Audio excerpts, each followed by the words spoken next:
जाहीरनाम्यामध्ये कर्जमाफी जाहीर तर केली, पण सारखं होणार नाही असं वक्तव्य उपमुख्यमंत्री अजित पवार यांनी केलेलं आहे।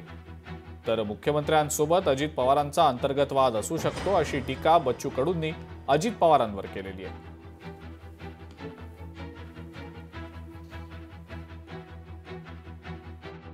काल कर्जमाफीच्या बद्दल त्याच्यात उगीच कर्जमाफी सगळी होणार त्याच्या 30 जून 2026 यावेळेस आम्ही ते ठरवणार, कारण नवीन वर्ष सुरू झाल्यानंतर, कारण यंदा एकदम खूप मोठा भार पडलेला आहे सरकारवर।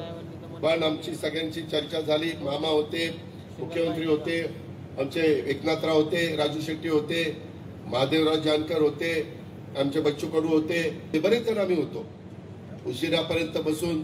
त्यामध्ये आम्ही आता जाहीरनाम्यात दिलेला असल्यामुळं, परंतु हे सारखं सारखं होणार नाही। पैसे आर्थिक शिस्त तुम्ही पण लावा। मुख्यमंत्र्याची नामुष्की जर अजितदादा करत असेल तर तो त्यांचा अंतर्गत वाद। मुख्यमंत्र्यांना त्यांना तोंडावर पाडायचं असेल अजितदादाला, असं त्याचा अर्थ नसतो। म्हणजे एखादी घोषणा मुख्यमंत्र्यांनी केल्यानंतर उपमुख्यमंत्री जर असं बोलत असेल तर चुकीचं आहे।